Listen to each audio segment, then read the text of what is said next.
Ang babaeng maldita? Hindi yan suplada, she just knows what she deserves. She knows her worth, clear ang boundaries, walang space sa disrespect. Hindi siya takot mawalan ng tao, mas takot siya mawalan ng self-respect. Hindi siya mahilig sa drama, at lalong hindi siya people pleaser. Hindi siya magpapanggap para lang i-accept mo siya.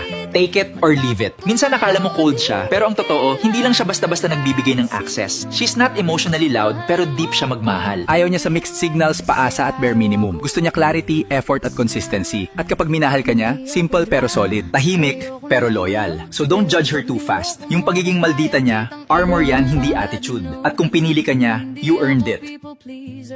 Pero totoo, hindi perpekto, pero buo. Kung kaya mo ko, then stay by my side. Kung hindi, I'll walk away with pride.